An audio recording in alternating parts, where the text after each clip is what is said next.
Final year में आपके syllabus में भी है।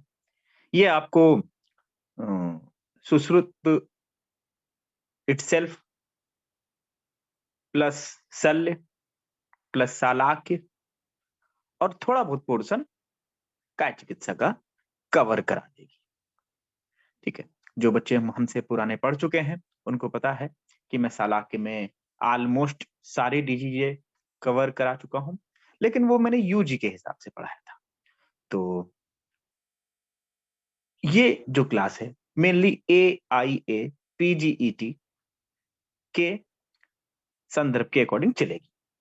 ठीक है, क्लास स्टार्ट करने से पहले वही पुरानी 3 चीजें जो मैं आपको सबको पूरा नाम बताता हूं कि आपके पास इस समय सुश्रुत संहिता आयुर्वेद तत्व संदीपिका बाई अंबिका दत्त शास्त्री की खुली होनी चाहिए।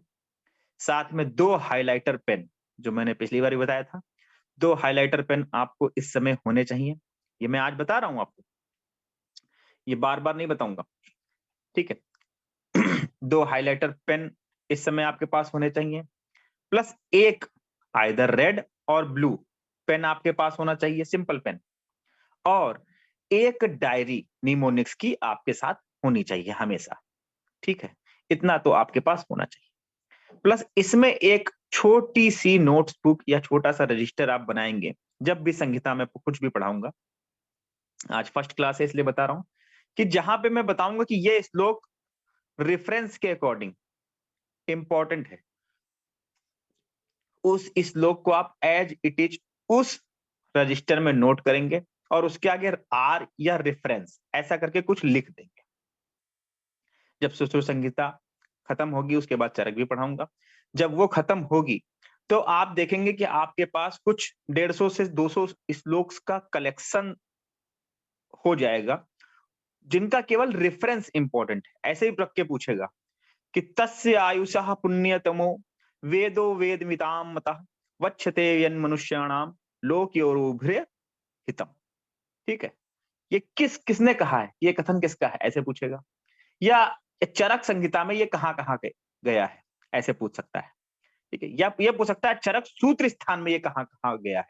ठीक है, तो आप लिखेंगे इसमें कि चरक सूत्र स्थान अध्याय प्रथम, जो दीर्घन जीवती अध्याय है उसका ये श्लोक है। तो ऐसे करके आपके पास कुछ कुल 150 से 200 कलेक्शंस हो जाएंगे रेफरेंस के, और बहुत सारे रेफरेंस एक दूसरे से मिलते हुए आएंगे आप। ठीक है, तो इसलिए आप कंफ्यूज ना हो तो इसलिए एक रजिस्टर आप रेफरेंस का बनाएंगे। ओके, ठीक है, चलिए इतनी बात सब बच्चे ध्यान से दें। आज फर्स्ट क्लास है, बहुत आराम से धीमे धीमे हम पढ़ाई करेंगे और जिसको जो समझ में ना आए उसके बाद हम आपकी क्वेरी पूछ लेंगे।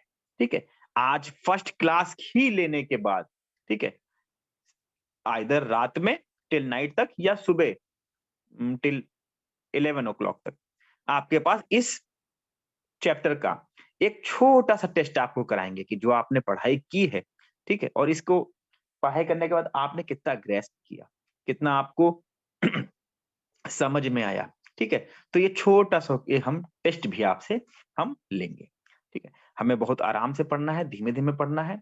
और जो आज पहली बार ज्वाइन कर रहे हैं उनको मैं हमेशा बताता हूं बेटा, फिर से बता रहा हूं कि पीजी करने के बाद लाइफ बिल्कुल सेटल है। ठीक है, चलिए सुश्रुत संहिता भगवान धन्वंतरी का नाम लेके हम फिर से स्टार्ट करते हैं। सूत्र स्थान प्रथम अध्याय वेदोत्पत्ति। तो सुश्रुत संहिता का जो प्रथम अध्याय है उसका नाम क्या है, वेदोत्पत्ति अध्याय। पड़ोस में देखिए लिखा है, पड़ोस में। आकाश 1 मिनट रुक जाओ। हेलो, जी सर। हाँ मैं डॉक्टर मनोज बोल रहा हूँ, है ना, और सारे बच्चे ज्यादातर हमें जान रहे होंगे। और मैं आप लोगों से, क्योंकि आज पहली क्लास स्टार्ट हो रही है और आरएक्स प्लेटफॉर्म पे AIPGET की क्लास स्टार्ट हो रही है, और आप सब लोगों को पता है डॉक्टर आकाश ऑलरेडी ऑल इंडिया टॉप किया है, इन्होंने शायद 2018 बैच था। और 17 यहाँ पे हाँ 17 17 बैच था जो टॉप किया था। फिर AIA है ना, AIA दिल्ली से किसमें किया है, शल्य में ना। जी जी। हाँ, शल्य में अपना MD पूरा किया है, पोस्ट ग्रेजुएट पूरा किया है। ठीक है, और ये आप लोगों को गाइड कर रहे हैं। तो बस मैं एक बात कहना चाहूंगा आप लोगों से, और जो मैं भी फॉलो करता रहा हूँ, है ना, कि आपको टीचर की बातें माननी है। और बचपन में एक दोहा पढ़ा था, है ना, गुरु गोविंद दो खड़े काके लागों पाए, बलिहारी गुरु आपने गोविंद दियो बताए। तो जैसा कि इन्होंने बताया कि आपको ये रजिस्टर बनाना है, ये मार्कर लेने हैं, हाइलाइटर लेने हैं, तो अगर आप लोग सीरियस हो, अगर आप वास्तव में पढ़ना चाहते हो, तो आपसे जो कहा जा रहा है, जो भी आपके गुरु लोग बता रहे हैं, आपको सबसे पहला काम है कि उसको फॉलो करो। अगर आप सीरियसली, अगर आप निकलना चाहते हो, अगर आप पढ़ना चाहते हो, तो अगर आप फॉलो नहीं करोगे, तो आप कभी उस चीज को एंजॉय नहीं कर पाओगे। क्योंकि एक टीचर का एक अपनी अंतरात्मा होती है, एक पढ़ाने का स्टाइल होता है, एक तरीका होता है, और वो टीचर उस तरीके से ही बच्चों को, अपने बच्चों को मोल्ड करता है। जैसे कि डॉक्टर आकाश ने बताया कि ये करना है, ये रजिस्टर बनाना है, ये रजिस्टर बनाना है। और दूसरा, टेस्ट देने हैं तो टेस्ट देने हैं तो देने हैं, है ना। भले आपके पास टाइम ना हो, गिरते पड़ते दे दो, कम नंबर आएंगे कोई बात नहीं, क्योंकि मैं आपको अनलिमिटेड प्रैक्टिस कराने वाला हूँ। टेस्ट की अनलिमिटेड प्रैक्टिस होगी, टेस्ट के अनलिमिटेड डिस्कशन होंगे, है ना। और मेरा ये टारगेट है, खासतौर से जैसे जो फाइनल ईयर केस में बच्चे हैं, है ना, तो आपको फाइनल ईयर एग्जाम भी देना है, प्लस AIPGT भी देना है, तो वो साथ साथ में तैयार करना है। और मैं सारे बच्चों को बता दूं, डॉक्टर आकाश से मेरा डिस्कशन हो चुका है, बाकी टीचरों से डिस्कशन हो चुका है ना। टेस्ट हम लोग मिनिमम 2 और मैक्सिमम 3 पार्ट में करेंगे।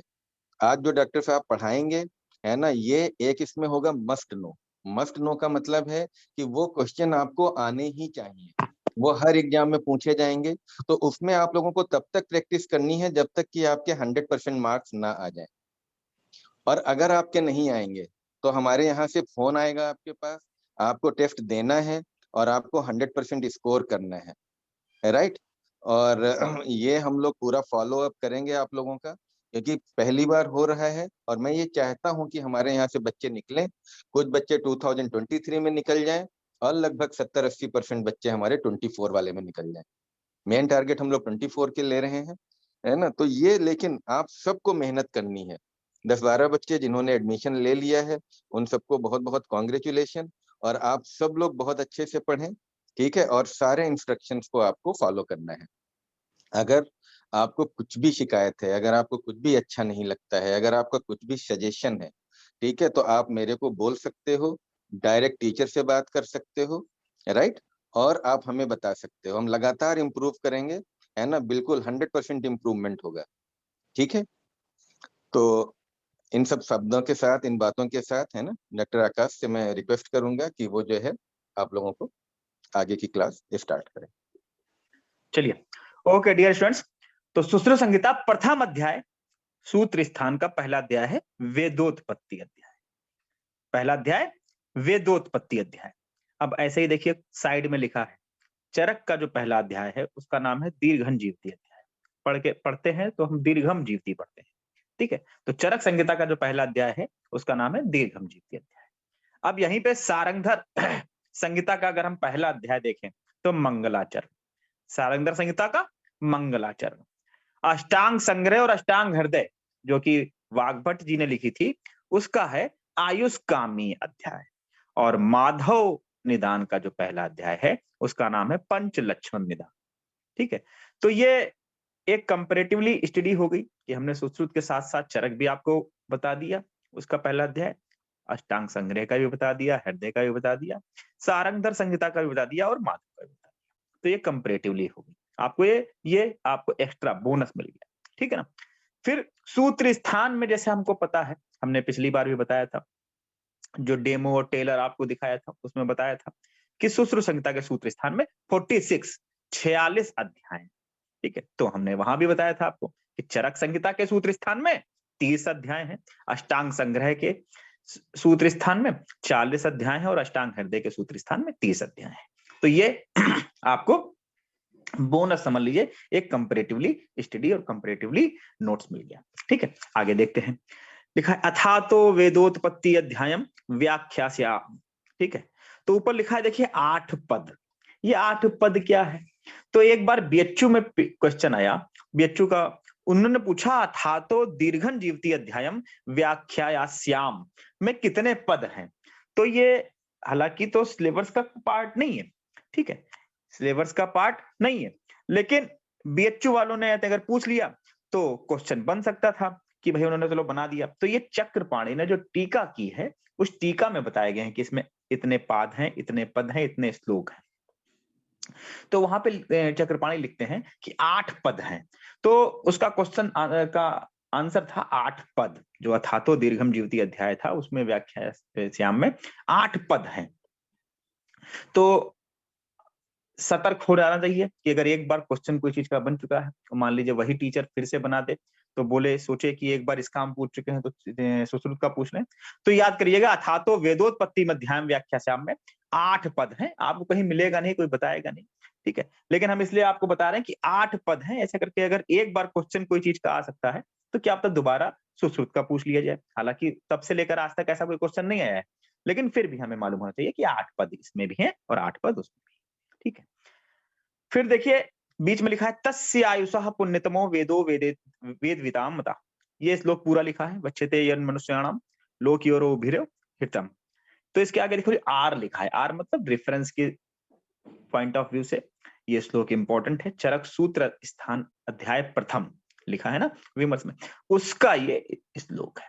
तो आप अंडरलाइन कर लीजिए, इसको एक बार देख लीजिए और रेफरेंस में डाल दीजिए। जब रेफरेंस का जो रजिस्टर बनाएंगे तो उसमें चरक का अलग डिमार्केशन कर लीजिएगा, सुश्रुत का अलग कर लीजिएगा, और जैसा मैंने किया था आप वैसा करके अगर करेंगे तो 2 रजिस्टर पतले पतले बना लीजिए, ठीक है, वो एक 20-30 पन्नों के कुछ रजिस्टर बना लीजिए। तो उसमें चरक का अलग बना लीजिए और सुश्रुत का अलग बना लीजिए। तो ये श्लोक चरक का है, तो उसमें लिख लीजिए कि ये रेफरेंस के तौर पर इंपॉर्टेंट है। चलिए आगे देखते हैं। अब सुश्रुत संहिता में देखिए, जब हम नेक्स्ट श्लोक की तरफ बढ़ेंगे, दूसरे श्लोक पे, दूसरे श्लोक से पहले ऊपर देखिए लिखा है श्वेतांबर धरा फॉर धनवंतरी, ऐसे लिखा है ना। तो श्वेतांबर धरा जो है वो धनवंतरी जी के लिए कहा गया है। श्वेतांबर धरा किसका नाम है? धनवंतरी जी को कहा गया है। तो जो हमने पढ़ाया था आदि देव दिखा ना, दीर्घ तपा आदि देव जब पढ़ाया था ना, तो वहां पे श्वेतांबर धरा भी समझ लीजिएगा धनवंतरी जी के लिए कहा गया है और कुछ नहीं, ठीक है। फिर देखिए दूसरे श्लोक में लास्ट में देखिए आया है गोपुर रक्षित सुश्रुत प्रभृत्या उचु, ऐसे करके आया ना प्रभृत्या। प्रभृत्या का मतलब क्या है? हिंदी पढ़ते हैं। सर्व देवताओं में श्रेष्ठ महर्षियों के समुदायों से परिवेष्टित अपने आश्रम में विराजमान काशीराज दिवोदास भगवान धन्वंतरी, अंडरलाइन करिएगा, भगवान धन्वंतरी को औपधेनु वैतरण औरभ्र पौष कलावत करवीर गोपुरक्षित सुश्रुत 7 शिष्य हो गए। देखिए लिखा है प्रभृत्या उचु, मतलब आदि प्रश्न करने लगे। तो 7 के अलावा भी आदि प्रश्न करने लगे। आदि का मतलब याद करिए, मैंने आपको बताया था कि 5 शिष्य जो थे डल्लड़ ने एक्स्ट्रा माने हैं, और अंबिका दत्त शास्त्री जी ने जो टीका लिखी है ये इन्होंने डल्लड़ को थोड़ा कॉपी किया है। कहीं कहीं आपको मिलेगा कि डल्लड़ को ये लेके चले। तो प्रभृत्या मतलब ये भी मानते हैं कि 5 शिष्य जो एक्स्ट्रा थे, कौन कौन से? भोज निमि कांकायन गार्ग गालो, सब कुछ बता चुका हूं आपको। काका ने भोज को गाली दी, ठीक है, ये सब आपको कोड जो था सब बता चुका हूं, सब आपको जो टेलर दिखाया था हमने उसमें सब बता दिया था। 7 शिष्य जो थे उनका भी निमोनिक्स आपके पास है, तो उसमें टाइम हम वेस्ट नहीं करेंगे, पूरा आज हमको अध्याय खत्म करना है, तो आगे चलते हैं, ठीक है। तो वो देखिए 7 शिष्य वो और 5 ये एक्स्ट्रा के डल्लड़ के, ठीक है। आप सुश्रुत को जो दिया था ना कोड, तो वो 7 शिष्यों का था और 5 ये इसका था। काका ने भोज को गाली दी, सॉरी काका ने गर्ग को गाली दी, भोज निमि को क्या, जो हमने बताया था आपको 5 एक्स्ट्रा बाई डल्लड़ के थे। तो ये भी देखो उसी वे में चले हैं, ओके। तीसरे श्लोक में देखिए हिंदी में लिखा है हे भगवान शारीर मानस और आगंतुक रोगों से। तो इस प्रकार ये रोग 3 प्रकार का मानते हैं। कौन कौन सा? शारीरिक, मानसिक और आगंतुक। आगे भी पढ़ेंगे, वहां भी 4 मानेंगे। तो यहाँ पे आया है 3 प्रकार के रोग, कौन कौन से? शारीरिक, मानसिक और आगंतुक, ये 3 प्रकार के ऐसे रोग माने हैं, ठीक है। अब हम इसमें कुछ विमर्श नहीं देखेंगे, जो लिखा है ऐसे ही छोड़ देते हैं, ठीक है। आगे देखते हैं।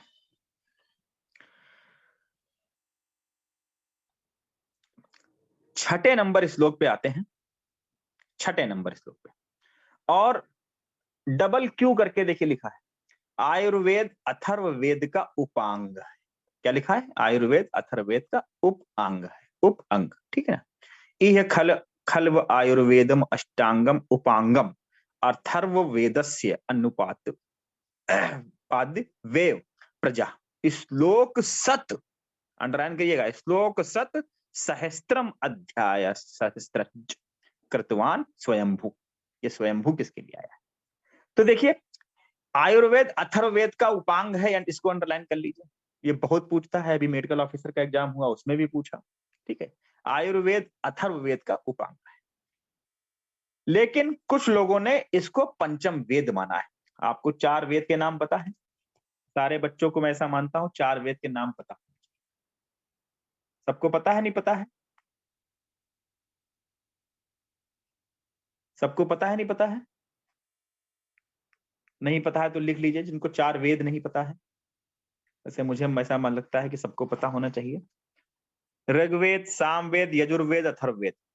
ठीक है, these are the 4 Veda according to Hindu सभ्यता, हिंदू धर्म 4 वेद है। ठीक है, वेरी गुड।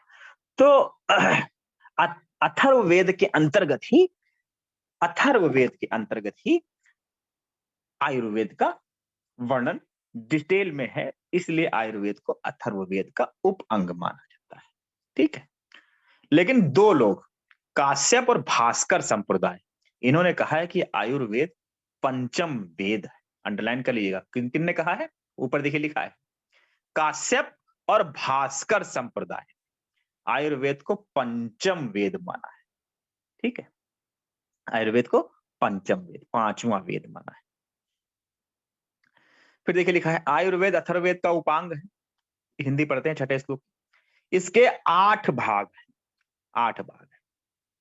पूर्व काल में ब्रह्मदेव ने, ब्रह्मदेव और कुछ नहीं, ब्रह्मा जी, ब्रह्मदेव और कुछ नहीं है, ब्रह्मा जी, ब्रह्मदेव ने सृष्टि रचना के पूर्व, मतलब सृष्टि की रचना नहीं की, उससे पूर्व ही इस आयुर्वेद को 1 लक्ष्य, 1 लक्ष्य लिखा है, 1 लाख लिख लीजिएगा, लक्ष्य मतलब लाख, 1 लाख श्लोक और 1000 अध्यायों के रूप में बनाया था। तो आयुर्वेद में कितने अध्याय हैं? आयुर्वेद जो उन्होंने बनाया था ब्रह्मा जी ने सृष्टि रचना से, 1000 अध्याय और 1 लाख श्लोक है। अंडरलाइन करिए, बहुत बार क्वेश्चन पूछा गया है। ठीक है, बनाया था। उसके पश्चात मनुष्यों को, अंडरलाइन करिए, अपने बारे में भी, आपके बारे में भी कुछ लिखा जा रहा है कि मनुष्यों को अल्प आयु, आपकी आयु क्या है? अल्प है, ऐसा बताया है ब्रह्मा जी ने। तथा स्व अल्प बुद्धि वाले, मतलब बुद्धि कम है, मनुष्यों की आयु कम है और बुद्धि भी स्व अल्प, बहुत थोड़ी सी, स्व अल्प बुद्धि वाले जानकर पुनः उस आयुर्वेद को 8 भागों में विभाजित कर दिया। जो मूल ब्रह्मा जी ने बनाई थी संहिता आयुर्वेद की, उसमें 1 लाख श्लोक थे और 1000 अध्याय थे। लेकिन उन्होंने कहा ऐसा है, मनुष्य जो है ना, बहुत स्व अल्प बुद्धि का है, देवताओं के कुल का तो है नहीं, तो एक बार सब कंठस्थ कर लिया, तो स्व अल्प बुद्धि का। और दूसरी बात, स्व अल्प आयु है उसकी, मतलब आयु भी कैसी है? छोटी है, तो ना इतना टाइम होगा उसके पास और बुद्धि तो होगी नहीं। तो ऐसा करो, इसको 8 भागों में विभाजित कर दो और इनके काम की चीज रखो, बाकी सब हटा दो। ठीक है, तो जो ब्रह्मा जी ने जो बनाई थी, अंडरलाइन करिएगा, आयुर्वेद, उसमें 1 लाख श्लोक और 1000 अध्याय थे, लेकिन हमारे लिए तो बहुत कम अध्याय और बहुत कम श्लोक आए हैं। ठीक है, ये मान लीजिएगा। अब क्वेश्चन पूछता है कि 1 लाख श्लोक और 1000 अध्याय वाली कोई और संहिता भी है? देखिए ऊपर लिखा है नाम, गोरक्ष संहिता एक है, गोरखनाथ की, गोरखनाथ इनके राइटर थे। गोरक्ष संहिता, गोरखनाथ इनके राइटर थे। 12वीं सदी, 12th सेंचुरी की एक संहिता थी, इसमें भी 1 लाख श्लोक है। ठीक है, इसमें भी 1 लाख श्लोक है। चलिए एक बात और अंडरलाइन कर लीजिए, बच्चे कंफ्यूज हो जाते हैं, जब भी मैं पढ़ाता हूं तो पूछते हैं सर कैसे याद रखेंगे 1 लाख श्लोक थे कि 1 लाख अध्याय थे, 1000 श्लोक थे? तो देखो बेटा, जो भी श्लोक होंगे वो अध्याय में होंगे। याद करने का तरीका ये है, जो भी श्लोक होंगे वो अध्याय में होंगे। आप कोई चैप्टर पढ़ेंगे, उसी में बहुत सारे श्लोक मिलेंगे, तो इसका मतलब चैप्टर कम होंगे और श्लोक ज्यादा होंगे। ठीक है, और 1000 और 1 लाख अंडरलाइन कर लीजिएगा। अच्छा, एक बार क्या हुआ, एग्जामिनर ने थोड़ी बुद्धिमानी दिखाई, और वैसे तो लिखते हैं 1 लाख, हिंदी में लिखते हैं, इंग्लिश में लिखते हैं, दोनों में लिखते हैं 1 लाख एंड 1000 ऐसे। एक बार क्या हुआ, 1 के आगे 5 जीरो और 3 जीरो ऐसे करके ऑप्शन बना दिया गया। जीरो में याद रखिएगा, 1000 में बेटा 3 जीरो आते हैं। पहले 1000 का नोट चलता था, अब 1000 का नोट नहीं चलता, सीधे 2000 चलता है। तो बता दू बेटा कि 1000 में 3 जीरो आते हैं, लाख में 5 जीरो आते हैं। 1 लाख में भी याद रख लीजिएगा, अगर ऑप्शन 1 के आगे 5 जीरो करके बनाया गया है तो देख लेना क्या है, वो लाख है कि 10 लाख है कि 10,000 है। ठीक है, तो जल्दीबाजी में क्वेश्चन गलत होते हैं, आपको ध्यान देना है। चलिए, वैसे तो सब मानते हैं, सब को पता है भाई, लेकिन फिर भी मेरा बताना कर्तव्य है कि कहाँ गलती होती है जल्दीबाजी में, क्योंकि ये क्वेश्चन अगर आपने गलत कर दिए तो यू शुड बी और you must be out of the race, आप उस रेस से बाहर हैं।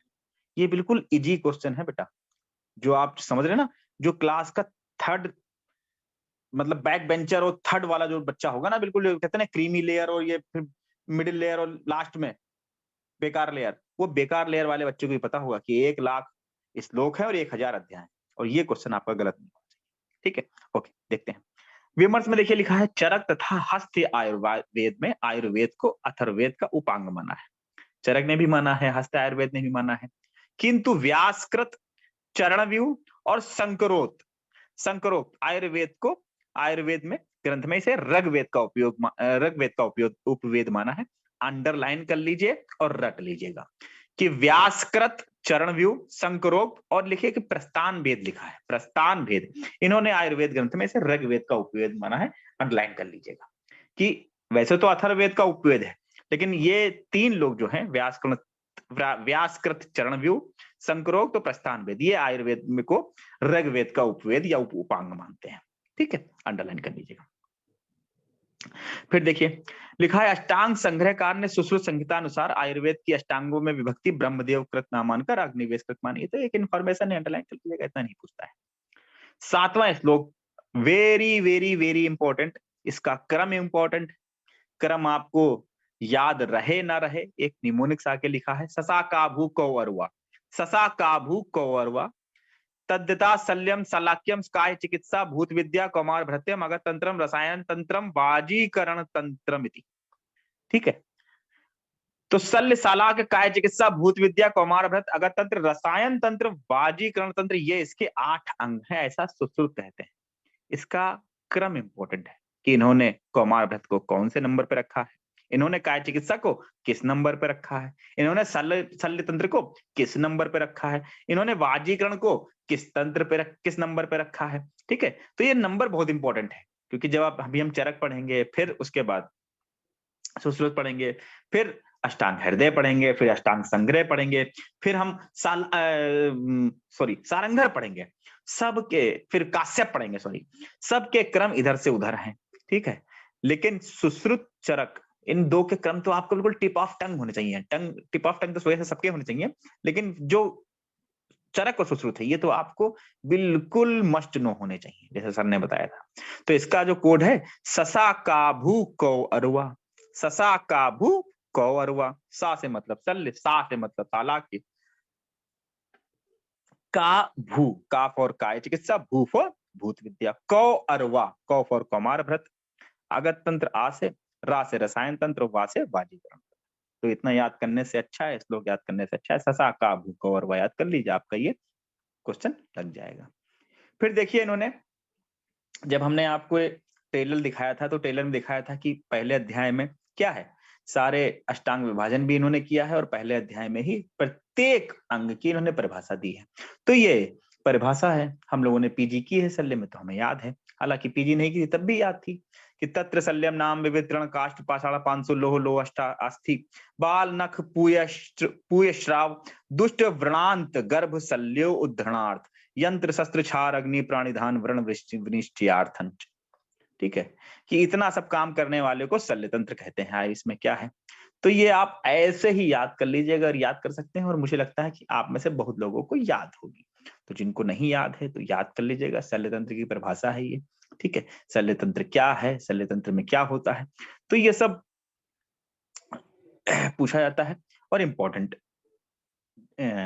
श्लोक है, तो अंडरलाइन कर लीजिएगा, याद कर लीजिएगा। फिर देखिए, सालाक्यम नाम ऊर्ध्व जत्रुगता नाम रोगाणाम श्रवण नयन वदन ग्रहण आदि संसृता नाम व्याधि नाम उपशमनार्थम सलाका यंत्र प्राणिधानार्थम। ठीक है, तो ये सालाकी की परिभाषा है, इसको भी याद कर लीजिएगा, क्योंकि फाइनल ईयर में सालाकी की निरुक्ति के साथ परिभाषा व्युत्पत्ति शब्द पूछता है और शल्य की भी निरुक्ति व्युत्पत्ति पूछता है। तो फाइनल ईयर के ये आपके दोनों क्वेश्चन तैयार हो जाएंगे। आगे देखते हैं। विमर्श में देखिए छठे पेज पर लिखा है, अष्टांग हृदय में ऊर्ध्वांग शब्द से बोधित किया है। किसको? सालाक्य को। तो सालाक्य को ऊर्ध्वांग शब्द से बोधित किसने किया है? अष्टांग हृदय ने किया है। अंडरलाइन कर लीजिएगा, पूछता है कि किस संहिता में सालाक्य को ऊर्ध्वांग शब्द से बोधित किया गया है, तो अंडरलाइन कर लीजिएगा अष्टांग हृदय में। अष्टांग हृदय में इसको ऐसा कहा गया है। फिर देखिए काय चिकित्सा। काय चिकित्सा के श्लोक में देखिए, काय चिकित्सा नाम सर्वांग संसृता नाम व्याधि नाम ज्वर रक्त पित्त शोष उन्माद अपस्मार कुष्ठ मेह अतिसार आदि नाम उपशमनार्थम। ये काय चिकित्सा के बारे में आई। तो देखिए इस काय चिकित्सा में देखिए वैसे तो सारी डिजीजें कवर कर ली गई हैं जो चरक निदान में है। ज्वर रक्त पित्त शोष उन्माद अपस्मार कुष्ठ प्रमेह अतिसार आदि सारी आ गई हैं, ठीक है। लेकिन देखिए यहाँ पे एक बार एक क्वेश्चन बना है, क्या कि सुश्रुत द्वारा कही गई काय चिकित्सा की परिभाषा में चरक संहिता के निदान स्थान का कौन सी व्याधि का उल्लेख नहीं किया गया है, ठीक है। तो देखिए गुल्म की जगह इन्होंने अतिसार शब्द कर दिया है, अंडरलाइन कर लीजिएगा, ये कोई बताएगा नहीं बेटा, ये क्वेश्चन आया हुआ है। तो गुल्म इसमें अब्सेंट है, अतिसार देखिए प्रेजेंट है। श्लोक में देखिए ज्वर रक्त पित्त शोष उन्माद अपस्मार कुष्ठ में अतिसार आदि नाम उपशमनार्थ। अतिसार को इन्होंने जोड़ दिया है। 8 डिजीज बताई है इन्होंने, देखिए ज्वर 1, रक्त पित्त 2, शोष 3, उन्माद 4, अपस्मार 5, कुष्ठ 6, प्रमेह 7, अतिसार 8। 8 का नाम लिया है इन्होंने। चरक निदान में भी 8 ही अध्याय है, लेकिन देखिए गुल्म यहाँ पे अब्सेंट है और अतिसार यहाँ पे प्रेजेंट है। अंडरलाइन कर लीजिए, पूछता है, ठीक है। चलिए आगे देखते हैं। 13वां नंबर श्लोक पे आते हैं। कौमार भृत्यम नाम कुमार भरण धात्री क्षीर दोष संशोधनार्थ दुष्ट स्तन्य ग्रह समुत्थानांच व्याधि नाम उपशमनार्थम। तो ये किसकी डेफिनेशन है? ये डेफिनेशन है कौमार भृत्य की, पीडियाट्रिशियन, ठीक, कौमार भृत्य की। फिर देखिए नीचे एक चक्रपाणी में लिखा है कुमाराणाम भृति धारणम पोषणम च अति कुमार भृति कुमार भृतेरिदम कुमार भृत्यम। ये चक्रपाणी ने अपनी टीका में लिखा है। तो ये सब अंडरलाइन कर लीजिएगा। ये आप लोगों को यूजी में जब आप कुमार भृत की जब सिलेबस पढ़ेंगे, कुमार भृत पढ़ेंगे, तो वहां पे इंपॉर्टेंट लगेगा, आपको याद होना चाहिए, ठीक है। तो ये इन्होंने ऐसा बताया है। फिर देखिए लिखा है अगत तंत्र नाम सर्प कीट लूता मूसिक आदि दष्ट विश्व व्यंजनार्थम विविध विसंयोगो उपशमनार्थम च। तो ये अगत तंत्र की है। अगत तंत्र में जब आप पढ़ेंगे तो उसकी भी डेफिनेशन आपको याद होनी चाहिए, ठीक है। फिर देखिए लास्ट में देखिए लिखा है अष्टांग हृदय तथा संग्रह में दंष्ट्रा चिकित्सा तथा चरक में विष गर्भ वैरोधिक प्रशमन तथा जांगुली कौटिल्य अर्थशास्त्र में जांगुली और डॉक्टरी मतलब मॉडर्न में से टॉक्सिकोलॉजी कहते हैं अष्टांग किसको? अगत तंत्र को। तो अंडरलाइन कर लीजिएगा अष्टांग हृदय और अष्टांग संग्रह मतलब वाघ भट्ट ने इसको दंष्ट्रा चिकित्सा कहा है अगत तंत्र को। चरक ने विष गर्भ वैरोधिक प्रशमन कहा है। क्या कहा है? विष गर्भ वैरोधिक प्रशमन कहा है। और जांगुली क्या है? कौटिल्य अर्थशास्त्र जो कि विष्णु गुप्त का द्वारा लिखा गया है, इसमें जांगुली कहा गया है। और डॉक्टरी मतलब मॉडर्न में इसको टॉक्सिकोलॉजी कहते हैं, ठीक है। 15वां श्लोक देखते हैं। रसायन तंत्रम नाम वय स्थापनम आयुर्मेधा बलकरम रोगापहरणम समर्थन। 3 काम है, देखिए क्या क्या है। रसायन तंत्रम नाम वय स्थापना मतलब आयु को, लंबी आयु को, युवावस्था को अधिक समय तक बनाए रखने के उपाय। आयुर्मेधा बलकरम आयु और धारणा शक्ति और बल की वृद्धि के प्रकार। और रोग अपहरण मतलब रोग का अपहरण कर लो, मतलब रोग ना आने पाए। तो ये जो काम करे उसे रसायन तंत्र कहते हैं, जिसकी डिटेल जिसमें है वो उसे रसायन तंत्र। फाइनल ईयर में ये भी पूछा जाता है, रसायनोवाजीकरण पूछता है ना, रसायनोवाजीकरण से आप क्या समझते हैं। तो ये रसायन की डेफिनेशन आपको याद होनी चाहिए, ठीक है। तो ये रसायन के बारे में लिखा गया है। अब रसानाम रसादीनाम रसानाम रस रक्त आदिनाम अयनम प्राणाप्यानम वेद चायति रसायनम, ये डल्हन ने कहा है, अंडरलाइन कर लीजिएगा, पूछ लेता है किसने कहा है। फिर चरक ने एक बहुत बड़ा कहा है, चरकी ने लाभोपायो ही सस्ता नाम रसादी नाम रसायनम, ये चरक ने भी कहा है, वाग्भट ने भी कहा है। ठीक है, चरक का तो आपको याद होगा, अंडरलाइन कर लीजिएगा, वाग्भट ने भी यही कहा है। फिर देखिए वाजीकरण, इनके जो वाजीकरण की जो डिफिनेशन है उसमें क्या किया है, उसमें इन्होंने उपाय भी उसी डिफिनेशन में बता दिया। क्या?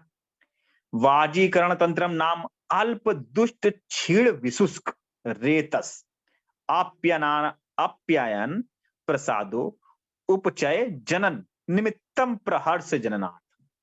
क्या कह रहे हैं कि अल्प दुष्ट क्षीण और शुष्क वीर वाले मनुष्यों के, मतलब अल्प वीर, ठीक है, या अल्प शुक्र, दुष्ट शुक्र, क्षीण शुक्र और शुष्क या विशुष्क वीर वाले मनुष्यों के वीर की पुष्टि, शोधन, वृद्धि और उत्पत्ति तथा स्वस्थ लोगों में मैथुन के समय हर्ष बढ़ाने के लिए जो वर्णन किया जाता है उसे वाजीकरण कहते हैं। तो इसमें बेटा क्वेश्चन छुपे हैं, कितने? 4 क्वेश्चन, कि अल्प शुक्र में क्या बताया है, दुष्ट शुक्र में क्या बताया है, क्षीण शुक्र में क्या बताया है, और विशुष्क शुक्र में सुश्रुत ने क्या बताया है।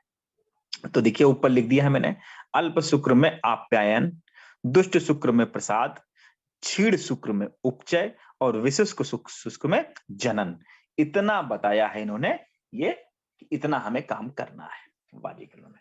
ठीक है, फिर देखिए वाजीकरण भेदस्त्रिया करके चक्रपाणी का श्लोक आया है, शुक्र श्रुतिक्रम किंचित किंचित शुक्र विवर्धनम श्रुति वृद्धिकरम किंचित त्रिविधम वृश्य मुच्यते। ये चक्रपाणी ने कहा है, जब हम पढ़ाएंगे, चरक पढ़ाएंगे तो पूरा डिटेल में बता देंगे आपको वाजीकरण। लेकिन यहाँ पे इंपॉर्टेंट क्या है, अल्प शुक्र की चिकित्सा क्या है, सॉरी, दुष्ट शुक्र की चिकित्सा क्या है, क्षीण शुक्र की क्या है, और विशुष्क शुक्र की क्या है। देखिए ऊपर लिख दिया है, आप लोग देख लीजिएगा। अब इसमें कोई श्लोक नहीं, अब हम देखते हैं 22वां श्लोक 22 कि वत्स सुश्रुत इह खल्व आयुर्वेद प्रयोजनम व्याधि उपसृष्टानाम व्याधि परिमोक्षा स्वस्थस्य रक्षणम चा। क्या कह रहे हैं ये? पहले रोगी की चिकित्सा करो, बाद में स्वस्थ वाले को देखो। बिल्कुल सही कहा सुश्रुत ने, being a physician, being a surgeon, being a doctor, being a वैद्य, मैं मानता हूं ये बिल्कुल सही कहा। चरक कहते क्या कहते हैं, स्वस्थ से स्वास्थ्य रक्षण मात्र से विकार प्रशमन। ये कहते हैं कि पहले स्वस्थ वाले आदमी की स्वास्थ्य देख लो, फिर रोगी की चिकित्सा करो। गड़बड़ है, स्वस्थ आदमी तो स्वस्थ पहले से है बेटा। ये सुश्रुत ने बिल्कुल कहा है, यह खल्व आयुर्वेद प्रयोजनम, आयुर्वेद का प्रयोजन इन्होंने प्रथम अध्याय में कहा है। और क्या कह रहे हैं कि व्याधि उपसृष्टा नाम व्याधि परिमोक्षा, पहले जो रोगों से व्याप्त है मनुष्य उसके रोग की मुक्ति करो, तत्पश्चात था स्वस्थ के स्वास्थ्य की रक्षा करो। ये 2 आयुर्वेद के प्रयोजन है। तो इनका जो पहला प्रयोजन है और दूसरा प्रयोजन है, बिल्कुल सही कहा है इन्होंने कि पहले जो रोगी है उसको देखो पहले, ठीक है, बाद में स्वस्थ की स्वास्थ्य की रक्षा करो। तो इनके भी प्रयोजन वही है जो चरक के हैं, लेकिन क्रम अलग है। देखिए ये रोगी को पहले ले रहे हैं, बाद में कह रहे हैं स्वस्थ को। दूसरा, अब लोग पूछते हैं कि ऐसा सुश्रुत ने क्यों कहा है, भाई पहले स्वस्थ को देखो, पहले रोगी को देखो। तो मैं ऐसा मानता हूं कि सुश्रुत जो थे शल्य प्रधान, मतलब सर्जन टाइप के आदमी थे। और सर्जरी में देखो, जब मरीज आता है तो सर्जरी में जब आता है तो रिफर होके आता है कहाँ से? फिजिशियन से। और इमरजेंसी कंडीशन, किसी चीज की सर्जरी मतलब इमरजेंसी कंडीशन। और इमरजेंसी कंडीशन में आज स्वस्थ को मत देखो भाई, स्वस्थ तो पहले से स्वस्थ है। इमरजेंसी कंडीशन में तुरंत ही डॉक्टर की जरूरत होती है, तुरंत उसका चीर फाड़ किया, फटाक से उसकी सर्जरी की, उसके बाद हाँ भाई अब बताओ कैसे। तो उन्होंने बिल्कुल सही कहा है कि पहले रोगी की चिकित्सा करो और बाद में स्वस्थ की देखो। तो ये बिल्कुल सही है जो इनका प्रयोजन है, बिल्कुल सही कहा है इन्होंने कि ये खलवा आयुर्वेद प्रयोजन व्याधि उपसृष्टा नाम व्याधि परिमोक्षा स्वस्थ रक्षण। तो मेरा मानना है ये कहना, ये शायद इस वजह से इन्होंने ऐसा कहा कि रोगी को पहले देखो, क्योंकि सुश्रुत शल्य प्रधान तंत्र है। शल्य प्रधान ग्रंथ तंत्र में क्या होगा, जो भी कंडीशन होगी आत्यायिक चिकित्सा करनी होगी, और आत्यायिक चिकित्सा में रोगी को पहले देखना पड़ता है। ठीक है, तो इसलिए कह दिया गया होगा। देखिए विमर्श में लिखा है, प्रयोजनम चा से स्वस्थ से स्वास्थ्य रक्षण आतुर से विकार प्रशमन चा, चरक सूत्र स्थान अध्याय 30वें में कहा गया है पहले स्वस्थ को देखो बाद में रोगी को देखो। तो चरक फिजिशियन थे, उन्होंने, उनके पास ऐसे केस नहीं आते होंगे, तो उन्होंने कहा ऐसा है भैया पहले स्वस्थ के स्वास्थ्य की रक्षा कर ले, रोगी तो बाद में देख ही लेंगे। ठीक है, तो उन्होंने ऐसा कहा। तो दोनों के कहने का क्या लॉजिक रहा होगा ये मैंने बता दिया है, बाकी तो भगवान सुश्रुत तो भगवान चरक ही बता पाएंगे। लेकिन जो लॉजिक रहा होगा याद करने का तरीका, वो मैंने आपको याद करने का तरीका इसी जो ये चुटकुला मान लीजिए या कुछ लॉजिक मान लीजिए, इसी में मैंने आपको बता दिया। ठीक है, आगे देखते हैं 23 नंबर श्लोक, आयुर अस्मिन विद्यते अनेन व आयुर्विंदति इति आयुर्वेदा, ये आयुर्विंदति इति आयुर्वेदा, इतना जो लिखा है उसको अंडरलाइन कर लीजिए श्लोक, इतना रेफरेंस के लिए। ये कहाँ पूछा गया कि आयु के हित का विचार जिसमें होता है, दीर्घ आयु की प्राप्ति जिसके उपदेश से होती है, उसे आयुर्वेद कहते हैं। आयुर्वेद की डिफिनेशन भी इन्होंने प्रथम अध्याय अंडरलाइन कर लीजिएगा। चरक में देखिएगा लिखा है आयुर्वेद यति इत्य आयुर्वेदा, आयुर्वेद यति इत्य आयुर्वेदा। विमर्श में देखिए उन्होंने सूत्र स्थान के 30वें अध्याय में ऐसा कहा है, और इनमें देखिए क्या आया है, आयुर्विंदति इत्य आयुर्वेदा। आधा ना का श्लोक का फर्क है, अंडरलाइन कर लीजिएगा। आधा ना जिसमें आया है वो सुश्रुत में आया है, वो सुश्रुत का रेफरेंस है, और जिसमें ना नहीं आया है आधा ना, वो चरक का रेफरेंस है, इसलिए मैंने आपको अंडरलाइन कराया है। ऐसे रख के पूछता है ये कथन किसका है, तो अंडरलाइन कर लीजिएगा। और आयुर्वेद की 3 डिफिनेशन चरक ने दी है, एक ये हो गई आयुर्वेद आयुर्वेदा, विमर्श में लिखी है। दूसरी नंबर की देखिए लिखा है नंबर 2, हिता हितम सुखम दुखम आयुस्तस्य हितायुतम मानम च तच्चेत्रोक्तम आयुर्वेदा साउच्यते, ये सूत्र स्थान प्रथम अध्याय में कही गई है। और फिर देखिए एक और कही है पहले अध्याय में, शरीर इंद्रिय सत्यात्म संयुधारी जीवतन नित्य आयु बंधश्च पर्याय आयु उच्यते तस्य आयुषा पुण्यतमो वेदो वेदमिता। ठीक है, आयु के डिफिनेशन के बाद कह दिया है कि जिस वेद में इसका वर्णन है उसे आयुर्वेद। तो ये चरक की डिफिनेशन है, तीनों विमर्श में लिखी है, सुश्रुत की मैंने याद करने का आपको तरीका बता दिया है। फिर देखिए छठे नंबर पे भाव प्रकाश की भी लिखी है, तो ये सब याद कर लीजिएगा, ये पूछ सकता है। 24 नंबर श्लोक पे आते हैं, तस्य स्थावरम आद्यम प्रत्यक्ष आगम अनुमान उपमान विरुद्धम उच्यमान उपराध उपधार्य। इसका मतलब क्या है कि इस आयुर्वेद में इन्होंने क्या कहा है, राज्य को सर्वेश था आदि अंग का प्रत्यक्ष आगम अनुमान और उपमान 4 प्रमाण माने हैं इन्होंने। ठीक है, प्रत्यक्ष आगम, आगम कहते हैं आप्तोपदेश को, प्रत्यक्ष आगम अनुमान और उपमान 4 प्रकार के प्रमाण माने हैं, किसने, सुश्रुत ने। चरक ने का जो पहला प्रमाण है वो आप्तोपदेश प्रमाण है। ठीक है, तो ये देख लीजिएगा। उन्होंने उपमान की जगह युक्ति प्रमाण मान लिया है, युक्ति प्रमाण जो है चरक की मौलिक देन है, युक्ति प्रमाण चरक की मौलिक देन है। ठीक है, फिर देखिए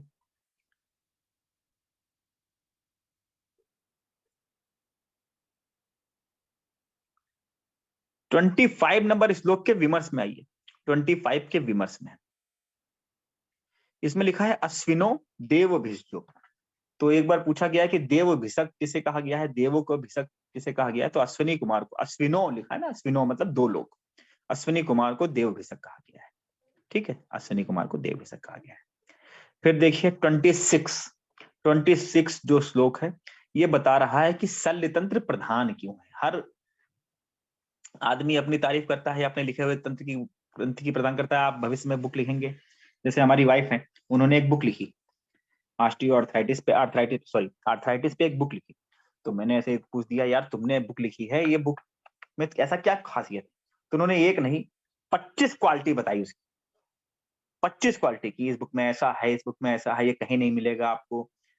तो एक तो वाइफ है भैया, वैसे भी माननी पड़ेगी उनकी बात, और दूसरा मरता क्या नहीं करता, नहीं मानेंगे तो कहाँ से खाना मिलेगा, लड़ाई होगी भैया। तो हमने कहा हाँ 25 नहीं डॉक्टर साहब, आपने 26 क्वालिटी है। तो सोची कि हमको टॉन्टिंग कर रहे हैं। खैर, ये तो एक एग्जाम्पल मैंने आपको दिया। एग्जाम्पल का मतलब कि जो भी आदमी अपनी चीज लिखता है, किताब लिखता है या कुछ भी लिखता है, तो वो अपनी क्वालिटी बताता है।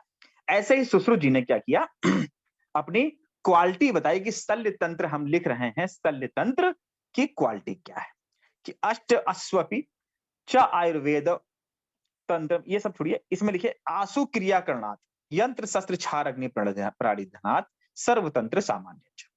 मतलब क्या कह रहे हैं कि आसु क्रिया करने से, यंत्र शस्त्र क्षार और अग्नि का प्रयोग करने से और अन्य सर्व तंत्रों के समान चिकित्सा करने से इन 8 तंत्रों में शल्य तंत्र अधिक माननीय है, मान लो, ऐसा सुश्रुत कह रहे हैं। ठीक है, और हम तो भैया वैसे भी शल्य तंत्र के प्रधान चिकित्सक के तौर पर डिग्री लेके आए हैं, तो हम तो भैया सुश्रुत जी को मान लेते हैं। जो लोग का चिकित्सा जिनको पसंद हो वो लोग मत मानना, लेकिन जब सिलेक्ट हो जाना तब मत मानना। अभी तो बेटा पढ़ना है तो मानना है। कि आसु क्रियाकरणात् यंत्र शस्त्र क्षार अग्नि प्राणी धनात् सर्वतंत्र सामान्यात्, ये इतना ऐसा होने से सभी जितने भी जो 8 तंत्र बताए हैं, ससा का भू को वरुआ शल्य सालाक, इन सब में क्या है, शल्य प्रधान है। ठीक है। अच्छा, फिर चरक में भी कहीं कहीं आया है कि गुल्म रोग और उदर रोग और अर्श में कि ये हमारे बस का नहीं है, ऐसा करो, इसको शल्य तंत्र को, धन्वंतरी संप्रदाय को रिफर कर दो। ठीक है। तो चरक ने क्या कहा गया है, गुल्म, अर्श और उदर की चिकित्सा में, उदर रोग की चिकित्सा में धन्वंतरी संप्रदाय मतलब सर्जरी को मैं रिफर करने का आदेश दिया है। जो चरक पढ़ाएंगे मैडम वो बताएंगे, अदरवाइज मैं चरक पढ़ाऊंगा तो मैं आपको पूरा डिटेल में बता दूंगा। ठीक है। 27 श्लोक में देखिए एक वर्ड आया है शाश्वतम। तद तदितम मतलब तदितम शाश्वतम पुण्यम स्वर्गीयम यस्य आयस्य आयुष्यम वृत्ति करच्चेति। मतलब क्या कह रहा है कि शाश्वत, शाश्वत का मतलब होता है नित्य, जिसका कभी अंत ना हो, शाश्वत है ये शाश्वत वर्ड चरक में भी आया है अध्याय 30 में, कि आयुर्वेद को शाश्वत माना है। किसने? चरक ने, सुश्रुत ने, बोथ। तो आप लगाएंगे बोथ, चरक ने भी माना है और सुश्रुत ने भी माना है। ठीक है। सूत्र स्थान के 30वें अध्याय में चरक ने माना है, प्रथम अध्याय में सुश्रुत ने माना है। अंडरलाइन कर लीजिएगा, पूछा जाता है। फिर देखिए लिखा है कुछ विमर्श लिखा है, विमर्श में हम इतना नहीं जाएंगे। ठीक है। विमर्श में देखिए लास्ट में लिखा है क्वचित धर्म क्वचिन मैत्री क्वचित तर्थम क्वचित यश कर्माभ्यासा क्वचित चेति चिकित्सा नास्ति निष्फला। यह अष्टांग संग्रह उत्तर तंत्र 50वें अध्याय का ये श्लोक है और बहुत इंपॉर्टेंट है रेफरेंस के लिए। क्वचित धर्म क्वचित मैत्री क्वचित अर्थ क्वचित यश करके ऐसे पूछता है कि किसने कहा है। ठीक है। तो ये अष्टांग संग्रह ने कहा है, उत्तर तंत्र के 50वें अध्याय में, इंपॉर्टेंट है।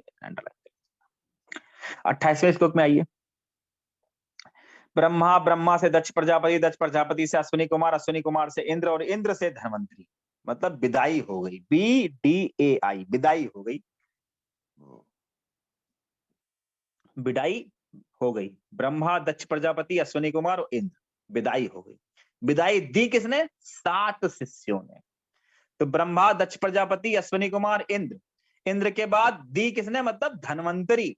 और धन्वंतरी के कितने शिष्य थे? 7 शिष्य थे, ऐसा सब कहते हैं, लेकिन डल्लर कहते हैं 7 नहीं, 5 और थे, 12 शिष्य थे। ठीक है। ये सब बातें हम आपको जब हमने टेलर दिखाया था तो अपने बता चुके हैं। ठीक है, बता चुके हैं, तो हम बार बार उसको रिकॉल नहीं करेंगे। क्रम याद रखिए, क्रम यह है जब हम चरक पढ़ते हैं तो विदाई तक तो सही रहता है, उसके बाद विदाई के बाद बीए करने चले गए थे, मतलब भारद्वाज और फिर अग्निवेश आए थे, सॉरी आत्रेय आए थे, अग्निवेश और सॉरी भारद्वाज और आत्रेय आए थे। यहां पे विदाई के बाद सीधे विदाई दी 7 शिष्यों ने, धन्वंतरी आया और धन्वंतरी के 7 शिष्य थे। ठीक है। तो ये डिफरेंस है, ये डिफरेंस याद रखिए।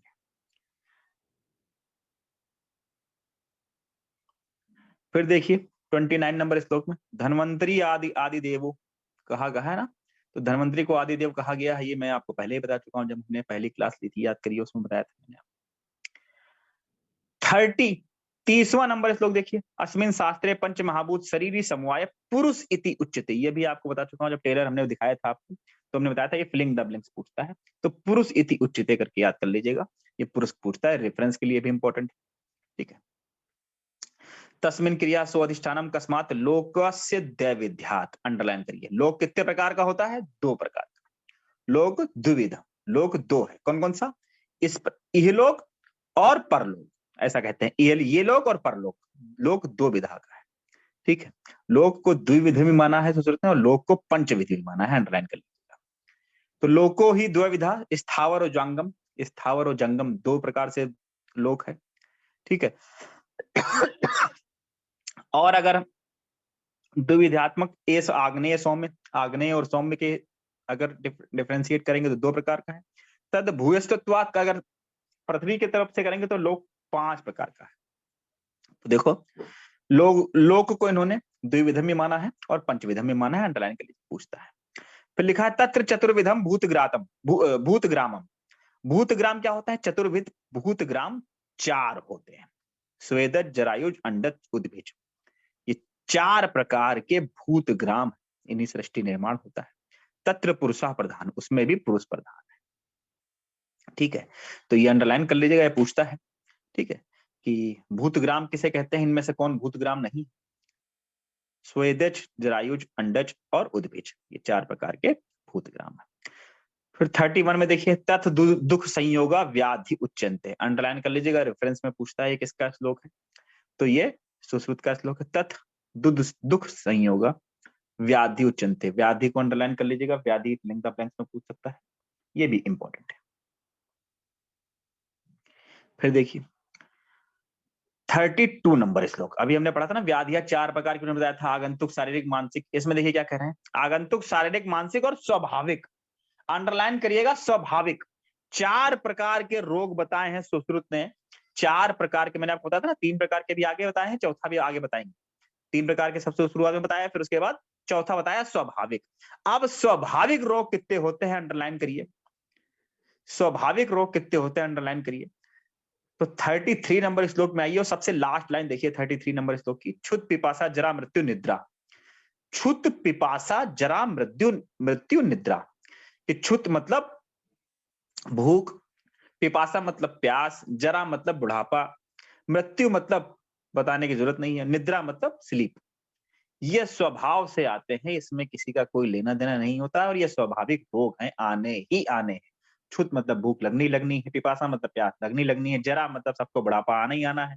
ठीक है, कोई अगर इस कोई इनमें से ऐसा तो नहीं जो सोचे पड़ा है कि मैं भैया मेरे जिंदगी भर कभी बुढ़ापा नहीं आएगा, मैं बिल्कुल यंग हैंडसम चार्मिंग लगा रहूंगा, लड़कियां मतलब स्मार्ट लग सकती है, ऐसा तो कोई सोच के बैठा है।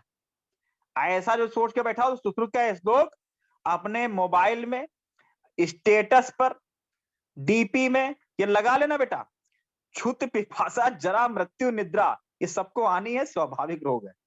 ठीक है, अपने दरवाजे पे लिख लेना कि ये आना है, ऐसा मैं नहीं कह रहा हूं। ठीक है, ये ऐसा मैं नहीं कह रहा हूं, ऐसा सुश्रुत ने कहा है, बहुत इंपॉर्टेंट है। देखो, जिस चीज पर मैं चुटकुल्ला या कुछ आपको लॉजिक दूं, तो इसका मतलब समझ लेना सर मजाक नहीं कर रहे हैं। मजाक करने के लिए मेरे पास बहुत लोग हैं बेटा। ठीक है, मेरी बेटी है 2.5 साल की, मैं उससे खूब मजाक कर लेता हूँ। आप लोगों को मैं अगर मैं मजाक भी कर रहा हूँ तो इट मीन्स वो बहुत बड़ी चीज है, बहुत इंपॉर्टेंट चीज है, उसको ऐसे हवा हवाई मत कर देना। ठीक है, क्षुत पिपासा जरा मृत्यु निद्रा, 5 प्रकार के स्वाभाविक रोग सुश्रुत ने कहे हैं। ऐसा इसलिए बता रहा हूं क्योंकि चरक ने केवल 2 ही माने हैं, चरक ने केवल 2 ही रोग माने हैं स्वाभाविक। ठीक है, अंडरलाइन कर लीजिए। ठीक है, चरक ने केवल 2 ही माने, 2 कौन कौन से माने हैं, होमवर्क है, या तो आप खुद मुझे बताएं कल, अदरवाइज जो मैडम होंगी वो पढ़ाएंगी। लेकिन ये याद रखिएगा कि सुश्रुत के 5 प्रकार के स्वाभाविक रोग हैं। अब 33 नंबर श्लोक शुरू से पढ़ते हैं। तेस्व आगंतुक, आगंतुक रोग कौन कौन से, अभिघात निमित्ता, जो आगंतुक मतलब जो बाहर से हुए और बाहर से कोई रोग आता नहीं है कि आप कह रहे हो आजा आजा आजा आजा रोग आजा, ऐसा रोग नहीं आएगा। कोई आके आपको एक कंटाप मारेगा या लाठी लेके सर खोल देगा, आगंतुक मारा उसने और सर खोल गया, अभिघात हुआ, तो क्या हो गया, वो देखो एक बच्चे ने बता भी दिया, चरक ने जरा और मृत्यु 2 स्वाभाविक रोग माने। वेरी गुड, तो जरा और मृत्यु लिख लेना, अब बच्चे ने बता दिया है तो आप लोग भी लिख लो कि जरा और मृत्यु 2 स्वाभाविक रोग माने हैं चरक।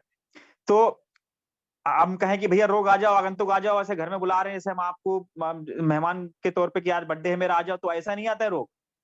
आगंतुक रोग तभी आते हैं जब अभिघात, कोई मारे लाठी हो या कोई जा रहे हो चक्कू सीधे पेट में डाल दिया, बस अभिघात निमित्ता।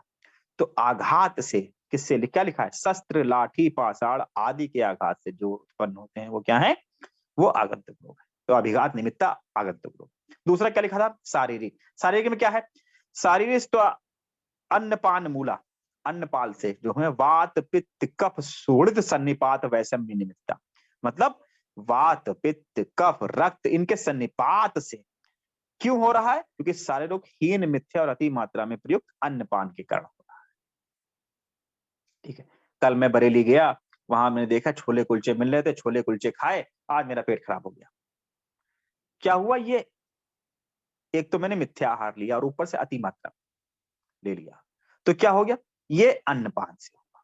तो ये क्या होता है, ये कौन सा रोग है, शारीरिक रोग है। मानसिक रोग, मानसिक रोग क्या है, मान लीजिए मेरे मेरे को जाना है कहाँ, घूमने जाना है। मान लो वाइफ कह रही है शॉपिंग कराओ भाई, शॉपिंग कराने जाना है। पता चला मेरी सैलरी ही नहीं आई, अब मेरे मन में पीड़ा हो गई, व्यथा हो गई।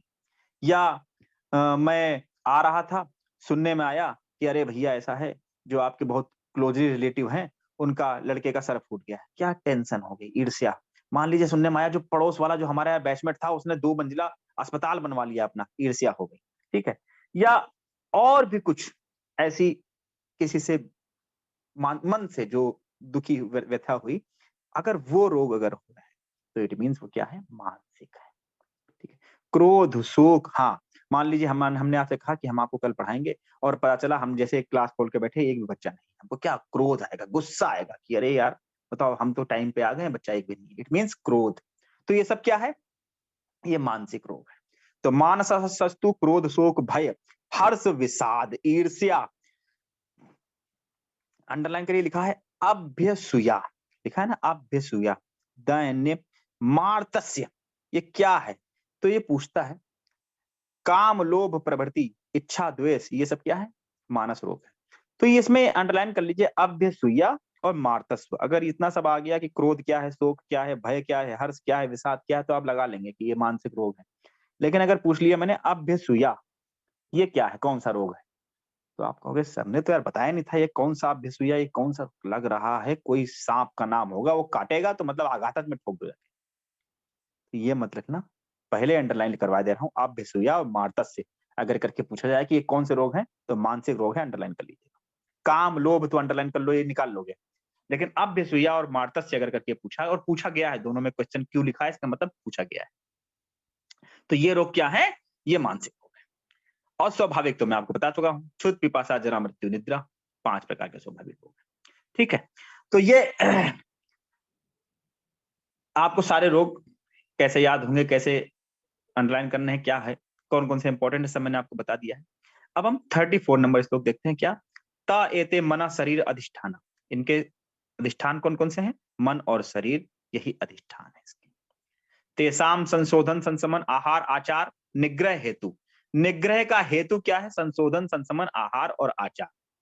ठीक है। किसी में देखो कुछ लिखा है तो मैंने काट दिया, विहार लिख दिया है, बट उन्होंने सॉरी ससुर संहिता वालों ने वो विहार काट देना, वो आचार है। देखो श्लोक में आचार आया है ना, तो आचार लिख लीजिएगा, ये निग्रह के हेतु होते हैं। ठीक है। फिर देखो 36 नंबर श्लोक, प्राणी नाम पुनर्मूल आहारो बल वर्ण ओजसा, ये रेफरेंस के लिए इंपॉर्टेंट है। प्राणी नाम पुनर्मूल आहारो बल वर्ण ओजसा, कि आहार को क्या कहा है, कि प्राणियों का मूल कहा है जी, प्राणियों की जीवन रक्षा का मूल कारण आहार है। शरीर के बल वर्ण ओज की रक्षा वृद्धि में भी आहार ही कारण है। प्राणी नाम पुनर्मूल आहारो बल वर्ण ओजसा, ये सेम श्लोक आपको सूत्र स्थान के 46 अध्याय में भी मिल जाएगा, तो अंडरलाइन कर लीजिएगा। सुश्रुत ने ये श्लोक 2 जगह कहा है। कौन कौन सा, 46 अध्याय में और पहले अध्याय में, मतलब पहले में शुरुआत की है और अंत में भी इसको कहा है। सा सटसु रसेस्वता, मतलब 6 प्रकार का रस प्रकार होता है, उस आहार में 6 प्रकार का रस होता है, 6 रस होता है। रसा पुनर्द्रव्य आश्रणापस, इसी पे क्वेश्चन आया है, रसा पुनर्द्रव्य आश्रय, कि रस किससे आश्रित रहता है, द्रव्य के आश्रित रहता है। द्रव्याणि पुनः रोष औषधि, मतलब क्या कहता है, रस द्रव्यों के आश्रित होता है और औषधियों को द्रव्य कहा जाता है। तो द्रव्य किसको कहा इन्होंने, औषधि, और वो 2 प्रकार से होती है, स्थावर और जांगम, 2 भेद से औषधियां 2 प्रकार से होती है। तो अंडरलाइन कर लीजिएगा, ये सारे क्वेश्चन है। ठीक है, बहुत इंपॉर्टेंट श्लोक है। ठीक है। ऊपर देखिए लिखा है, सारंगधन ने संसमन द्रव्यों में आकाश महाभूत की प्रधानता मानी है। ये सब मैं जब पढ़ाऊंगा तब मैं आपको बताऊंगा। एक चीज ऊपर लिखा है कि आहार, भूमि, काले हिरण का मांस, पारद, वैक्रांत, वज्र और सुख, ये भी 6 रस युक्त होते हैं। तो ये इंफॉर्मेशन अंडरलाइन कर लीजिएगा कि 6 रस जो है, मधुरम लवण कटु तिक्त कषाय, 6 रस किसमें पाए जाते हैं, एक तो आहार में पाए जाते हैं, भूमि में पाए जाते हैं, काले हिरण के मांस में पाए जाते हैं, पारद में, वैक्रांत में, वज्र में और शुक्र में, 6 रस पाए जाते हैं। थोड़ा सा और है कि तासाम स्थावरा चतुर्विधा वनस्पतियों वृक्षा विरुद्ध औषधियाय थी, कि जो वो स्थावर है, वो स्थावर के भी 4 भेद कहे गए हैं। कौन कौन से, वनस्पति, वृक्ष, विरुद्ध और औषध। इसके श्लोक इतने इंपॉर्टेंट है, इतने बार पूछे गए हैं कि बेटा आज तक कोई रिकॉर्ड नहीं कितनी बार पूछा गया। किता असु, उसमें से भी। अपुष्पा फलवंतो वनस्पतिया, जिसमें पुष्प नहीं हो लेकिन फल हो उसे बोलते हैं वनस्पतिया। पुष्प फलवंतो वृक्षा, जिसमें पुष्प भी हो और फल भी हो उसे वृक्ष बोलते हैं। प्रतानवत्य, जो प्रतानवत्या हो, जो प्रतान लंबे लंबे फैलने वाली हो ना, उस स्तंभनिया, उसे बोलते हैं विरुद्ध। और फल पाक निष्ठा औषधिया, जो फल पक कर नष्ट हो जाए उसे औषध बोलते हैं। अंडरलाइन कर लीजिएगा, बहुत इंपॉर्टेंट है, बहुत पूछा जाता है। 38 नंबर श्लोक पे आते हैं। जांगम और खालवी, स्थावर भी चतुर्विद, चतुर्विद स्थावर थे, चतुर्विद ही जांगम है, जो हम पहले बता चुके हैं, जो भूतग्राम थे वही स्थावर। जरायुज, अंडज, स्वेदज और उद्भिज। कि पशु मनुष्य व्याल आदि जरायुज, कि पशु मनुष्य और व्याल जो आदि हैं, सिंह हिंसक पशु हैं, वो जरायुज है। खग सर्प सरी सर्प प्रभृति अंडजा, कि खग जो पक्षी बच्ची हैं, सर्प जो सांप, और सरी सर्प जो रेंगने वाले रेप्टाइल्स हैं, वो क्या है, अंडज है। क्रमी कीट पिपीलिका प्रभृतिया, क्रमी कीट और पिपीलिका ये क्या है, स्वेदज है। अंडरलाइन कर लीजिएगा, क्रमी कीट और पिपीलिका इन्होंने स्वेदज बताया है। इंद्रगोप मंडूक, इंद्रगोप और मंडूक जो है ना, ये क्या है, उद्भिज है। तो अंडरलाइन कर लीजिएगा, मंडूक, मेढक, मेढक ये उद्भिज बताया है इन्होंने। और क्रमी कीट पिपीलिका को क्या बताया है, स्वेदज बताया है। और खग सरीसृप इनको क्या बताया है, अंडज बताया है। तो इसमें मेंढक याद कर लीजिएगा, मेंढक जो मंडूक है वो उद्भिज है। बाकी स्थावर की कुछ औषधियां बताई हैं, इतना इंपॉर्टेंट नहीं है। पार्थिव द्रव्य में स्वर्ण, रजत, मणि इन सब का उपयोग बताया है, वो इतना इंपॉर्टेंट नहीं है। काल कृतास्तु, 42 नंबर श्लोक पे आएंगे। काल कृतास्तु, काल कृतास्तु, प्रवात निवात आतप छाया, ये सब दुनिया भर का बताया है इन्होंने। क्या कह रहे हैं कि चिकित्सा हिस्से से कालकृत विशेषताएं कुछ होती हैं, वायु का संचार, ये सब इतना इंपॉर्टेंट नहीं है, ठीक है। 44 नंबर श्लोक में आया है, एक वर्ग चतुर्विद करके आया है कि वर्ग चतुर्विद क्या होता है। तो स्थावर, जांगम, पार्थिव और कालकृत, ये 4 प्रकार के वर्ग चतुर्विद होते हैं। जब हमने आपको नोट्स दिया था, याद करिए, तो उसमें बता दिया था कि चतुर्विद, वर्ग चतुर्विद क्या है, तो वही मैं आपको बता दिया था। 45 नंबर श्लोक में इतना इंपॉर्टेंट नहीं है। 46 में देखिए, मन मानसा नाम तू शब्द आदि रिष्टो वर्गा सुखावा, कि जो आगंतुक रोग होते हैं उनके 2 अधिष्ठान है, मन और शरीर। उनकी चिकित्सा भी 2 प्रकार से होती है, शारीरिक रोग की चिकित्सा, मानसिक रोग की चिकित्सा, ठीक है। अब आप 47 में देखिए, लिखा है व्याधि ग्रहणात्, व्याधि ग्रहणात् वात पित्त कफ शोणित सन्निपात वैषम्य निमित्ता। तो व्याधि शब्द से वात पित्त कफ रक्त इनके सन्निपात समुदाय के विषम से होने वाले, उत्पन्न होने वाले सर्व रोग का ग्रहण करना चाहिए। तो और इसके बाद 48 नंबर श्लोक में आ जाइए। मैंने आपको फर्स्ट लेक्चर जब पढ़ाया था, तब भी चीख चीख के कहा था कि ये जो संहिता है, सुश्रुत संहिता है, इसमें 5 स्थान है और 120 अध्याय हैं। आज फिर देखो 48 नंबर श्लोक में सुश्रुत जी वही कह रहे हैं कि यहाँ पर समस्त चिकित्सा शास्त्र का बीज संक्षेप में कह दिया गया है, जिसमें 120 अध्याय हैं। अंडरलाइन कर लीजिए, कितने अध्याय हैं सुश्रुत संहिता में, 120 अध्याय हैं। तच्च संविंशतम अध्यायम शतम पंचसु स्थानेषु, मतलब 120 अध्याय हैं और 5 स्थान है। ऐसा मैं नहीं कह रहा हूं, सुश्रुत सूत्र स्थान के 49 नंबर श्लोक में। स्वयंभू, स्वयंभू मैंने आपको बता दिया था, स्वयंभू किसको कहा गया है, ब्रह्म जी को कहा गया है। और उन्होंने 1 लाख श्लोक और 1000 अध्यायों की संहिता बनाई थी, ठीक है। और इन्होंने क्या कह रहे हैं, अब श्लोक देखो क्या कह रहे हैं। कह रहे हैं ब्रह्मदेव से कहे हुए और काशीपति धन्वंतरी से प्रकाशित इस सनातन नित्य आयुर्वेद शास्त्र को जो पढ़ेगा, मतलब आप लोग, वह पुण्य कर्म मनुष्य पृथ्वी में राजाओं द्वारा पूजित होकर मरने पर इंद्र लोक को प्राप्त होगा। मतलब आप अगर इसको पढ़ लेंगे, पढ़ाने वाले हम, अगर आप इसको पढ़ेंगे तो पुण्य कर्म मनुष्य में पृथ्वी राजाओं द्वारा पूजित होगी। राजाओं द्वारा पूजित मतलब आपका सिलेक्शन हो जाएगा, गजेटेड ऑफिसर बन जाएंगे, तो राजाओं द्वारा पूजित होंगे। आपको कहते हैं क्या, सरकारी क्या कहेंगे, सरकारी अधिकारी। तो राजाओं द्वारा पूजित, तब अधिकारी चलते हैं, तब राजा चलते थे। अब आज क्या चलते हैं, सरकारी आदमी, सरकारी मतलब राजाओं द्वारा अधिकारी, तो राजाओं द्वारा पूजित होंगे। और जब मर जाएंगे तो कहाँ जाएंगे, सीधे इंद्रलोक में जाएंगे, सीधे इंद्रलोक में आपका नाम सुनहरे अक्षरों में लिखा जाएगा कि इस काल से इस काल तक चिकित्सा अधिकारी या असिस्टेंट प्रोफेसर या सरकारी दामाद बनकर आपने यहाँ पर जीवन यापन किया, तो मतलब सीधे इंद्रलोक में जाएंगे।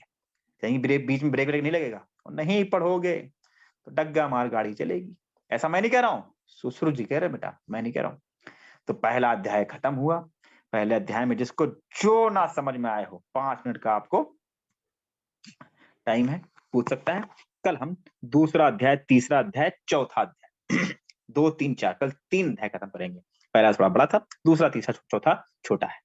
तो जिसको जो ना समझ में आया पूछ सकता है। टेस्ट आपका बनके तैयार हो गया है, ठीक है। जिस बच्चे को दिया है वो कल अपलोड कर देगा, मतलब जो मैनेजमेंट का बच्चा है हमारा वो अपलोड कर देगा। किसी को कुछ ना समझ में आए तो बता दे, जिसको सब समझ में आ गया है वो बता दे।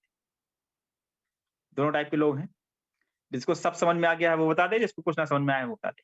जो मैंने पढ़ाया है, ठीक है, चाय पीजिए, खाना बनाना है खाना बनाइए, रात में सोने से पहले 1 घंटा जरूर पढ़ लीजिएगा।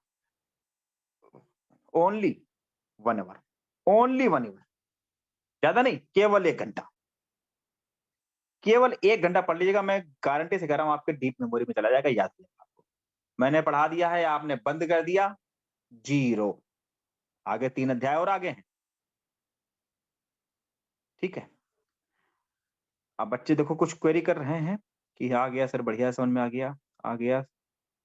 आग्नेय सौम्य 2 टाइप्स हैं, क्या लिखा है सर? जो आपने पढ़ाया है यही पढ़ना है बस पीजी के लिए? हाँ बेटा, जो मैं पढ़ा रहा हूँ बस वही पढ़ना है पीजी के लिए, कोई और अलग से सिलेबस नहीं आएगा। जो मैं पढ़ा रहा हूँ वही पढ़ना है। अब मैं सुश्रुत पढ़ा रहा हूँ, मैडम चरक पढ़ाएंगी तो वो भी पढ़ना है आपको, ठीक है। सर विशुष्क शुक्र का क्या बोले थे? लिखा है बेटा, विशुष्क शुक्र में देखो क्या बताया था आपको, जनन बताया था। विशुष्क शुक्र में देखो, जहां तक मुझे याद है, जननाम करके आया था ना विशुष्क शुक्र में। देखिए, हाँ ये देखिए जनन आया है, ये देखिए, प्रसादो उपचय जननम जननम निमित्तम। तो विशुष्क शुक्र में जनन करते हैं इसकी चिकित्सा, ठीक है। और बताओ बेटा, किसी की कोई क्वेरी? और किसी की कोई क्वेरी, कुछ ना समझ में आया तो बता दे। क्लास सही लगी, समझ में आया, कुछ लगा कि हाँ हम पढ़ रहे हैं संगीता? आग्नेय सौम्य क्या डिफरेंस है उसमें? उन्होंने कहा है, देखो लोक 2 विधा से कहा गया है, लोक को द्विविधा कहा गया है। ये जो पूरा लोक है आग्नेय सौम्य की वजह से हो सकता है, या पंचभूत अगर भौतिक कहोगे तो आग्नेय सौम्य और दुनिया भर की जो पंच भौतिकता है उसके अकॉर्डिंग हो सकता है। तो ये उन्होंने कहा है, उनका लॉजिक है, द्विविधि भी कह दिया है, पंचविध भी कह दिया है, ठीक है। हाँ, इस श्लोक में पंच आत्मा, तो ये देखो, ये आपको हम दिखाते हैं, आप कंफ्यूज हो गए बेटा। इसमें ऐसा कुछ नहीं है। लोको ही द्वैधम स्थावर ज्वांगम, 2 विध से कहा गया है कि 2 विध लोग है, ठीक है, स्थावर और जांगम, ठीक है। या देखो इसमें हिंदी में पढ़ो, क्योंकि संसार 2 प्रकार का होने से सजीव सृष्टि स्थावर और जांगम भेद से 2 प्रकार की होती है, ये 2 प्रकार का बताया। अथवा ये मान लो, अथवा अग्नि तथा जल की अधिकता होने से आग्नेय सौम्य, इसके ये 2 भेद कर लो। ऐसा मैं नहीं कह रहा हूं, सुश्रुत कह रहे हैं, ठीक है। लेकिन पंच महाभूतों से बनी होनी चाहिए, तो षष्टि पंचात्मिका है, जिसमें क्या है, स्वेदज चिरायुज अंडज उद्भिद 4 प्रकार के ये हैं। सॉरी, पंचात्मिका मतलब इसमें क्या है, आकाश वायु अग्नि जल पृथ्वी, ऐसा है। तो उन्होंने अपना लॉजिक बताया है कि लोक द्विविधा भी होता है, स्थावर जांगम ऐसे प्रकार से होते हैं। अगर अग्नि और जल की अधिकता मानोगे तो आग्नेय सौम्य, इसके 2 भेद मान लो। लेकिन पंच महाभूतों से बनी होती है तो सृष्टि पंचात्मिका है। वो खुद ही कह रहे हैं अपनी बात को, लोक को द्विविध भी बता रहे हैं और पंचविध भी बता रहे हैं, ठीक है ना। ऐसा मैं नहीं कह रहा हूँ, सुश्रुत जी कह रहे हैं। और बताओ बेटा, और किसी की कोई क्वेरी? इस श्लोक में पंचात्मिका नहीं, देखो द्विविध भी था, देखो देखो, लोको ही द्विविधा, पहले लोक को 2 ही विधा मान रहे हैं, फिर बाद में कह रहे हैं कि पंचात्मिका भी होती है, अपनी बात को खुद खंडन कर, ठीक है। तो ये कह रहे हैं वो और बताइए, किसी की कोई क्वेरी? चलिए, तो जो पढ़ा है बेटा 1 घंटा जरूर पढ़िएगा, ठीक है। और फिर कल हम इसी टाइम पे मिलेंगे आपसे। Okay dear students.